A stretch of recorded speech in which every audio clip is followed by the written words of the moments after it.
मंगल मैत्री to all of you. आज का हमारा टॉपिक होने वाला है टॉटोमेरिज्म।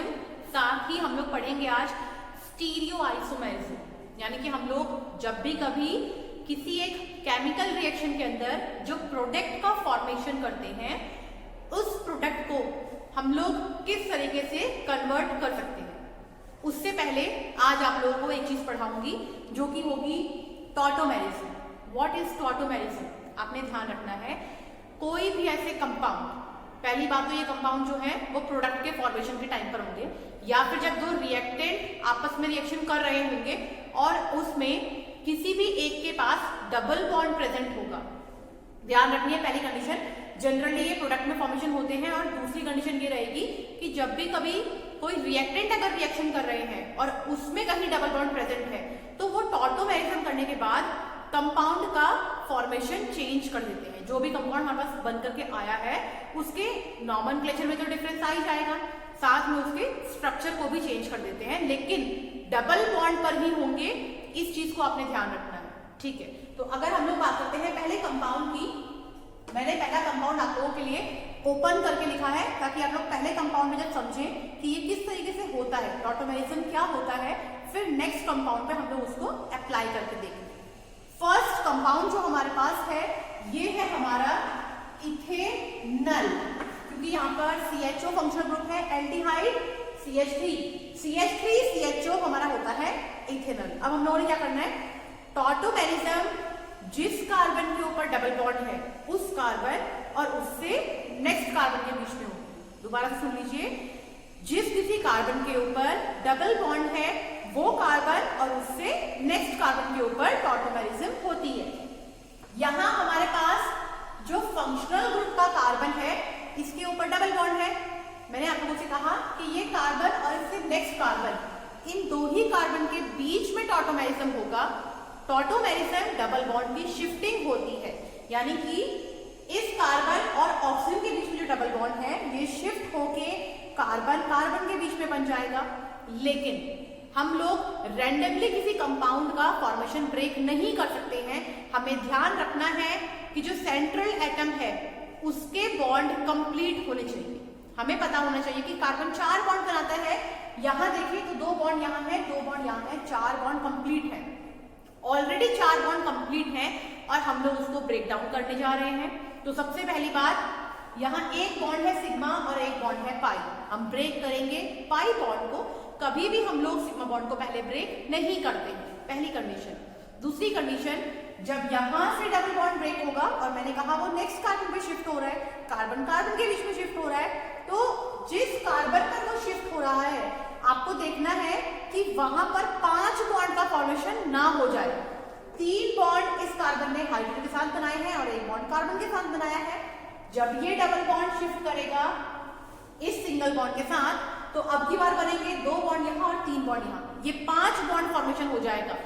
5 बॉन्ड कभी भी कार्बन के ऊपर स्टेबल नहीं होते, तो कार्बन क्या करेगा, जो बेस्ट लिविंग ग्रुप है उसको अपने आप से लीव करवा देगा।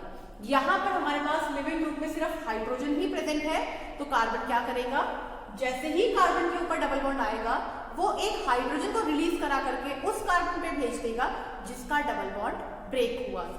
तो अगर हमने इसमें carbon number 1, carbon number 2, double bond shift हुआ है 1-2 के बीच में, तो एक हाइड्रोजन शिफ्ट हो जाएगा 1 के ऊपर। तो देखिए फॉर्मेशन क्या किया हम लोगों ने, hydrogen single bond carbon hydrogen.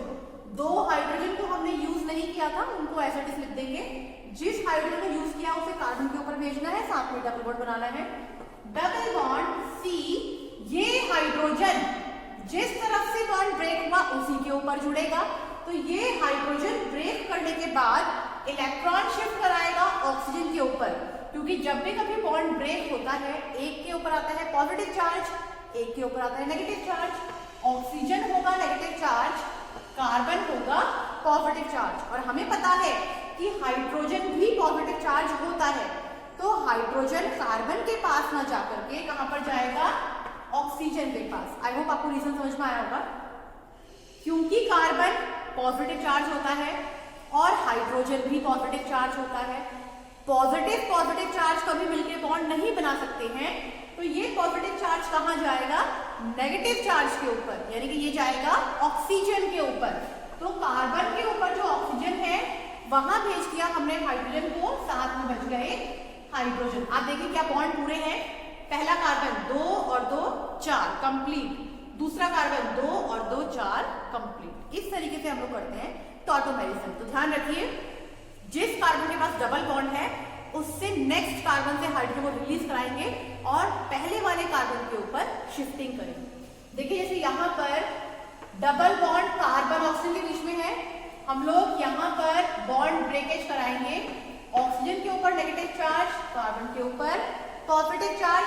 अब यहाँ मेरे पास दो कंडीशन है, क्योंकि सिमेट्रिकल कंपाउंड है, तो चाहे हम लोग हाइड्रोजन यहाँ से शिफ्ट कराएं चाहे यहाँ से शिफ्ट कराएं, दोनों तरफ सेम ही बात पड़ेगी। मैं यहाँ से हाइड्रोजन शिफ्ट करा रही हूँ, अब हमें देखना है कि हाइड्रोजन कहाँ जाएगा। तो जैसे पहले वाले क्वेश्चन में हुआ था, हाइड्रोजन पॉजिटिव चार्ज है, कार्बन के ऊपर नहीं जा पाएगा, तो कहाँ जाएगा? ऑक्सीजन के ऊपर। तो कंपाउंड क्या बन जाएगा? CH3COH। क्योंकि मैंने यहाँ से हाइड्रोजन को शिफ्ट कराया है तो इन दोनों के बीच में बढ़ जाएगा डबल बॉन्ड। अगर मैंने यहाँ से शिफ्टिंग कराई होती तो इन दोनों के बीच में बनता फिर डबल बॉन्ड। तो ये हो जाएगा डबल बॉन्ड CH2। ये थे ओपन कंपाउंड। अब एक देखते हैं हम लोग क्लोज कंपाउंड। यहाँ हमारे पास है क्लोज कंपाउंड साइक्लोहेक्साइल की फॉर्म में। हमें पता होना चाहिए कि यहाँ पर हर तरफ पर जहां भी डबल बॉन्ड नहीं लगा है, सब तरफ पर एक एक हाइड्रोजन है। अगेन बॉन्ड शिफ्ट होगा, नेगेटिव चार्ज पॉजिटिव चार्ज। इससे पहले हम लोग बॉन्ड लाइन स्ट्रक्चर पढ़ चुके हैं, जहां मैंने आप लोगों को बताया था कि ऐसे स्ट्रक्चर कहीं आप लोगों को मिले तो जिन दो जगहों पर दो लाइन आपस में कनेक्ट हो रही है उन्हें कार्बन माना जाएगा। अगेन यहाँ पर दो कंडीशन, यहां से भी शिफ्टिंग हो सकती है, यहां से भी शिफ्टिंग हो सकती है। तो मैं शिफ्टिंग करा रही हूँ यहाँ से, हाइड्रोजन को भेजेंगे यहाँ और डबल बॉन्ड भेजेंगे यहाँ। कंपाउंड बनेगा हमारे पास साइक्लोहेक्साइलिन, सिंगल बॉन्ड OH। इस तरीके से करते हैं हम लोग टॉटोमेरिज्म, जो कि आज का हमारा पहला टॉपिक था। अब हमारे पास आता है हमारा नेक्स्ट टॉपिक, जिसको हम लोग बोलते हैं स्टीरियोआइसोमर्स। What are stereoisomers? क्योंकि आज हम लोग डबल बॉन्ड की ही बात कर रहे हैं, तो यहाँ पर भी हम लोग वही बारे में बात करेंगे। आपने ध्यान रखना है, अगर हम लोग बात करते हैं स्टीरियोआइसोमर्स की, ये दो टाइप के होते हैं, सिस एंड ट्रांस। सिस और ट्रांस ये आइसोमर्स ही हैं। आइसोमर सेम स्ट्रक्चरल फॉर्मूला रहेगा, सेम मॉलिक्यूलर फॉर्मूला रहेगा, लेकिन स्ट्रक्चरल फॉर्मूला वहां पर डिफरेंट हो जाएगा। सिस और ट्रांस वहां पर वर्क करते हैं। कैसे पता लगेगा सिस क्या है ट्रांस क्या है? अगर सेम टाइप का फंक्शनल ग्रुप सेम साइड पर हो उसे बोल देंगे सिस। अगर सेम टाइप का फंक्शनल ग्रुप डिफरेंट साइड पर हो उसे हम लोग बोल देंगे ट्रांस। दूसरी बात, ये कंपाउंड डबल बॉन्ड पर ही फॉर्मेशन होता है, क्योंकि इससे पहले जो हमने पढ़ा था वहां मैंने आपको क्लियर किया था। आज जितना भी बताऊंगी वो सब डबल बॉन्ड के बारे में ही होगा। फॉर एग्जाम्पल देखिए, ये हमारे पास कंपाउंड है। अगर मैं इस कंपाउंड का मॉलिक्यूलर स्ट्रक्चर आप लोगों के लिए लिखना चाहूं तो ये हो जाएगा CH double bond CH Cl Cl। नाम बनेगा इसका 1,2 डाइक्लोरो इथीन। जनरल नाम इसका क्या बना? 1,2 डाइक्लोरो इथीन। लेकिन अगर मैं यहां पर देखती हूं, सेम टाइप का फंक्शनल ग्रुप सेम साइड पर, सेम टाइप का फंक्शनल ग्रुप सेम साइड पर, तो हम इसके नाम के आगे लगा देंगे सिस 1,2 डाइक्लोरोइथीन। अगर हम ऐसा करते कि carbon double bond carbon Cl H H Cl, तो आप लोगों ने क्या देखा? सेम टाइप का फंक्शनल ग्रुप डिफरेंट प्लेन पर। तो जब भी कभी सेम टाइप का फंक्शनल ग्रुप डिफरेंट प्लेन पर होगा तो नाम के आगे क्या लग जाएगा? ट्रांस। यानी कि नेमिंग तो वही रहेगी, लेकिन अगर सेम टाइप का फंक्शनल ग्रुप सेम साइड पे बनेगा, नाम के आगे सिस लिख दीजिए। अगर सेम टाइप का फंक्शनल ग्रुप डिफरेंट प्लेन पर है, नाम के आगे ट्रांस लिख दीजिए। तो ये था हमारा आज का नेक्स्ट टॉपिक, जिनके नोट्स मैं आप लोगों को प्रोवाइड कर दूंगी। साथ ही एक दो कुछ और न्यू टॉपिक्स आप लोगों को मैं नोट्स की फॉर्म में भेजूंगी। आई होप आप लोगों को ये टॉपिक समझ में आए होंगे।